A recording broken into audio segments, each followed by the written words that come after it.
Look, I'm from Queensland and we have a similar situation to you in New Zealand. We have only one House of Parliament. And so we face a similar problem that you did before you introduced MMP, because I think it was Sir Geoffrey Palmer who said that New Zealand had the fastest law in the West. Well, I think he could have said the same thing about Queensland. It's because when you have only one House of Parliament under a Westminster system, if your party wins a majority of votes in the Parliament, you as the government control the Parliament and you can push through your legislation at will and as quickly as you want. And that's a pretty serious problem. And a first-past-the-post system means that you may have a majority in Parliament, but you may not have a majority of votes behind you. Yeah, that's right. So routinely in those sorts of systems, parties form government with percentages in the low 40s and sometimes less than 40, 39 or 38% of the vote, which means 60% of people actually didn't vote for that party, but they got more than any other opposition party, and yet they're able to form government, and under a unicameral system, which is a system with only one House of Parliament, they're able to pass any law that they want to, and it's only if public opposition is so great that they fear consequences at the next election that they might slow down or take a second take about something. In Australia, we're familiar with the single transferable vote system, which we use principally and most obviously in our Senate, our federal parliament.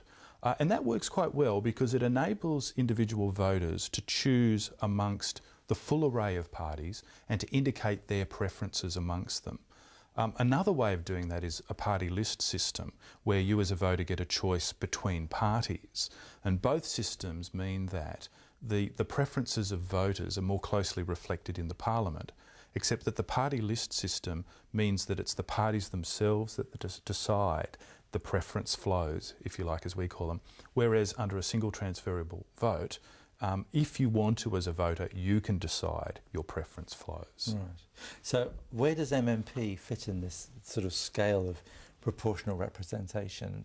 Yes. It seems to me to be have a little bit of all those things. That's right. It tries to do both at the same time. So broadly speaking, roughly half of your seats in Parliament are based on constituency electorates, where one person, various people stand for a particular seat for a particular constituency, whereas the other half of the seats are made up on the basis of a sort of party list system, and that depends on how many votes, popular votes, each party gets, and the number of seats the parties get are topped up to make sure that the total number of seats they have in the Parliament is proportional to the popular vote that they received. So whilst we may make more fuss about a constituency MP because we feel we voted for that constituency MP, he's our representative, actually in the end having a list MP, with the list operation going, it's the party that really is controlling things. It becomes much more of a party operation and less a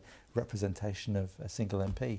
I think that's right. It creates an incentive for the parties to focus on the list at the end of the day, because the number of seats they hold in the Parliament will be eventually topped up by reference to the overall vote that they get. So whether they win or lose a particular electorate is not at all critical, because they will make it up through the list system at the end of the day. And that leads to some strategic games being played about not contesting some electorates because they're happy enough for another minor party to hold that seat in the context that they believe that party might well support them because they're ideologically aligned. And I think that happens both to the Labor Party and the National Party. Both have that sort of an incentive under your system.